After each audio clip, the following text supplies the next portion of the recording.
tenemos un cilindro sobre un cono, que dibujamos aquí, por ejemplo, el cilindro y el cono. Lo tenemos en un alzado. Como vemos, está centrado, tiene aquí el eje y se nos pide calcular ahora la axonometría. Dibujamos la planta de la figura. Vamos a coger mejor una plantilla de referencias. Entonces buscamos la que tiene este diámetro, que es más rápido, y ya tenemos aquí la plantilla de circunferencias. Mientras que la que corresponde al diámetro superior, pues parece que es esta. Hacemos una centrada y ya la tenemos. Bueno, tenemos ese cono y cilindro. Aquí dibujamos los ejes. Y aquí tenemos la línea de tierra en sistema diédrico. Entonces, para calcular la sonometría, directamente dibujamos los tres ejes. Si quisiéramos hacerlo con precisión, cogeríamos esto, aunque yo prefiero las cosas imprecisas. Tenemos, por ejemplo, un eje, otro eje, y ahora colocándolo así, por lo pronto ya salió torcido. Pues prolongaríamos esto, y ahora esta línea. Una línea ahí que forma con las otras 120 grados sexagesimales. Bueno, al tener los tres ejes, prolongo las líneas, los tres ejes, y ahora hago una perpendicular en un punto, desde un punto cualquiera del eje, llamaremos Y, X, Z. Entonces hago la perpendicular, vamos a hacerla ya con regla, aprovechando que tenemos esto aquí. Bueno, podríamos hacer la perpendicular para ser precisos, ya que tenemos aquí la perpendicular con esto. Cogiendo el eje, esta es una perpendicular. Con lo cual ya tenemos la perpendicular y a partir de este punto exactamente igual. El punto de corte aquí.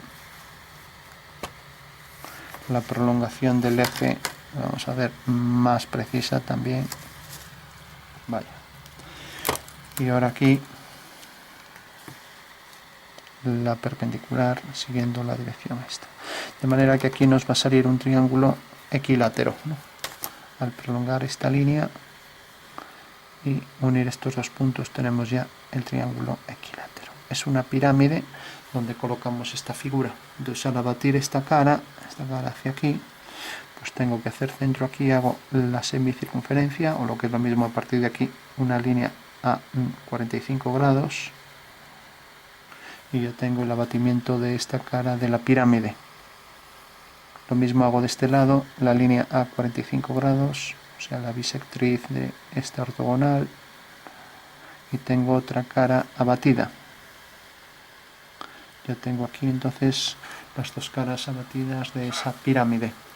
Bueno, por último, cogiendo estas mismas medidas para obtener la sonometría, pues tengo este cilindro, lo centro aquí, cojo aquí el centro y coloco aquí ya la circunferencia con estos dos ejes. Veo que tiene dos puntos de corte y luego tiene esta línea, y voy a marcar también el eje horizontal paralelo a la charnela o eje de giro de este triángulo de la sonometría.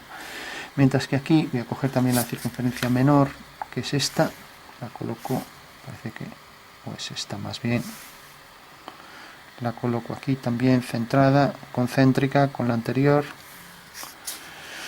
Y aquí también, o sea, hago el abatimiento de esto, será un alzado o un perfil, según le llame. Cojo la altura, cojo esta medida A, de aquí a aquí, la coloco en este extremo, cojo esta altura, la coloco aquí, esta altura, y cojo esta medida del radio del cilindro superior, con lo cual tengo ya aquí la mitad de la figura, ¿no? Si quiero la hago completa, si me resulta más fácil de intuir. Bueno, parece que está saliendo fuera. Entonces tenemos esto, y ahora dibujo también el cilindro aquí arriba. Tengo la anchura, que es igual que el diámetro, y tengo la altura, que es esta, H1, y la altura aquí, H2, que será esta. H2 y aquí H1. Bueno, tengo entonces ya esas dos alturas, tengo el cilindro que se enlaza con el cono. Entonces proyecto este punto mediante la dirección del eje Y o una ortogonal a esta línea, ya que es un eje de giro, y tengo ya ese punto. Proyecto este punto mediante otra ortogonal, siempre siguiendo la dirección del eje Y. Proyecto este punto. Resulta que al abatir esta cara podemos doblar el papel. O sea, al abatir esa cara, si lo vemos desde arriba, pues debe coincidir con el dibujo. O sea, si lo único que estoy haciendo es subiendo esto hacia arriba. Entonces proyecto este punto también y cae aquí. Entonces, como esta línea, si la prolongo, cae aquí, puedo coger este punto, proyectarlo aquí y unirlo con este punto. Ahora, al proyectar este punto, me corta aquí a esta línea de pendiente, hago una vertical y por aquí hago una paralela al eje X, ya que si este es paralela al eje X abatido, que es este, pues aquí será paralela a esta. Esta será paralela a este eje y ahora este punto me lo da la intersección de esta línea con la vertical. Bueno, ya tengo ahí el perfil de la figura. Mientras que este punto se va a corresponder necesariamente con este de la elipse. Y este va a ser el eje mayor de esa elipse que pasará por aquí. Son elipses isométricas, ¿no? De manera que el eje mayor de la elipse superior va a corresponder a este eje exactamente por este punto. Con lo cual tengo esos dos puntos de la elipse y tengo este punto y este de la elipse también. Luego tengo aquí el simétrico que corresponde a esta anchura, es el simétrico respecto a este eje. Tengo el simétrico de este que corresponde a este punto y tengo allí 4 puntos de la elipse. Lo mismo podría hacer aquí en la cara superior, pero como tengo una plantilla de elipses me ahorro todo ese trabajo y directamente voy a coger aquí la elipse que corresponde a esa anchura.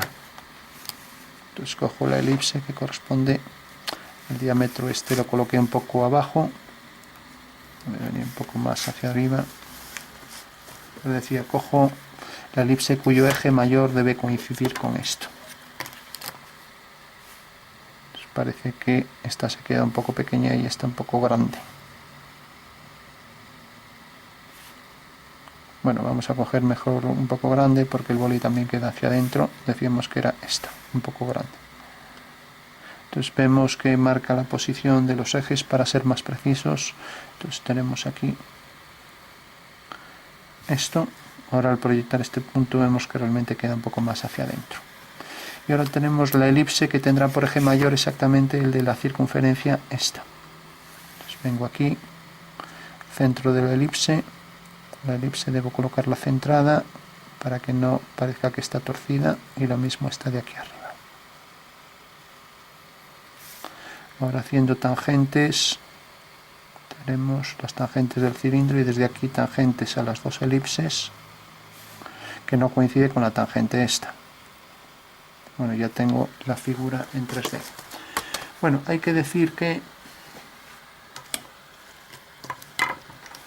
este punto se corresponde en realidad con este, porque en realidad este es el plano sección que corta la figura según esta forma, que es esta, pero nada tiene que ver con la parte más saliente que me la da el diámetro, el radio en este caso de esta circunferencia. Igual que el radio de esta circunferencia coincide el extremo con el eje mayor de la elipse. De esta manera ya tengo ahí la superficie en 3D. Ahora lo que tengo es que perfilar y hacer bien lo que es visible y lo que no. Lo que está por delante, esto, junto con esto, lo mismo aquí. Aquí las tangentes a ambas elipses. Luego marcamos en línea continua lo que es visible. Podríamos hacerlas con el mismo grosor ambas y hacer, por ejemplo, que las de atrás fueran discontinuas. Es la norma del dibujo técnico, ¿no? Y por aquí habíamos marcado la sección, que podríamos prolongarla por aquí detrás, diametralmente opuesta aquí, por aquí y así. O sea que tendríamos esta sección que corresponde a este dibujo, ¿no? Que es realmente la sección coincidente con un alzado o con un perfil. Aquí vemos entonces ya la figura, ¿no? Bueno, por último, para que se perciba un poco mejor como tridimensional, marcamos aquí un poco de sombras y lo mismo por aquí. Estas serían generatrices y ahora vamos a darle aquí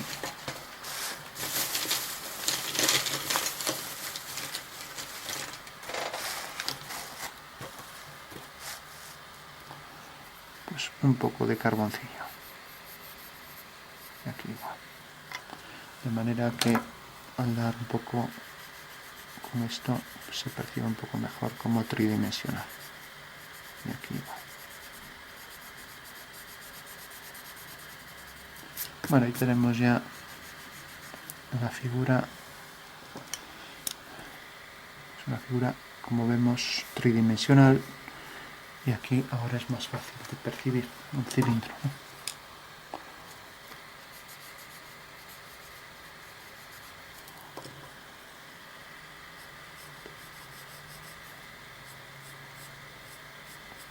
Una de las características de los objetos metálicos es que tienen alto contraste.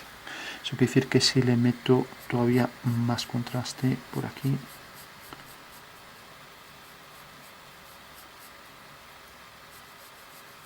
pues se percibirá mejor como superficie metálica, por ejemplo cromada, ¿no?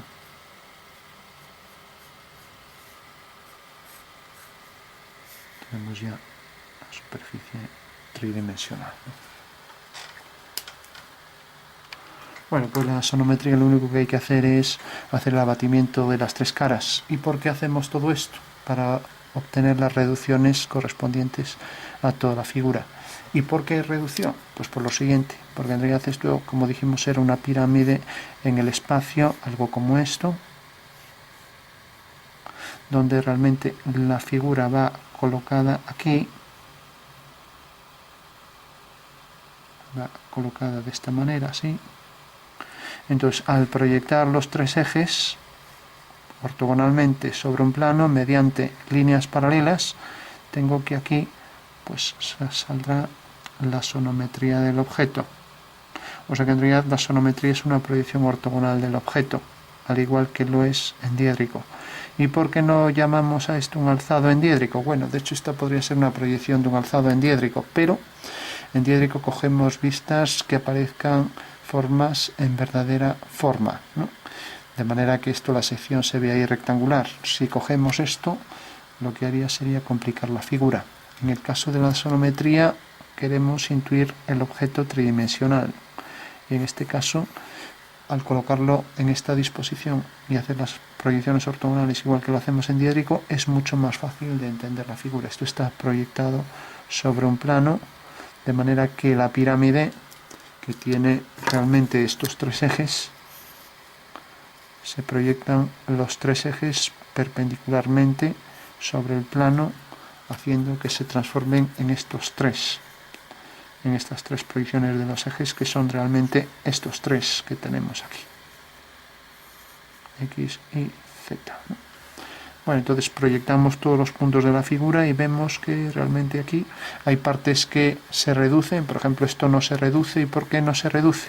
Porque como es una proyección ortogonal y realmente ese eje, que es este, es paralelo al plano del papel, pues necesariamente esta medida nunca se va a reducir. Pero por ejemplo, este otro eje ortogonal a él sí que se reduce pues a esto, ¿no? O sea que si proyectamos este punto y proyectamos este, es en realidad la proyección del eje menor. Como vemos, estos ejes en el espacio son iguales, ya que es esto, y se reducen aquí, este se reduce y el otro no experimenta reducción. Por último, para obtener las medidas, lo que hacemos es coger este plano y abatirlo, o sea, girarlo respecto a este eje de giro, de manera que al tener aquí la circunferencia, y proyectar los puntos, y lo mismo con este plano. Al hacer el abatimiento tenemos aquí la vista,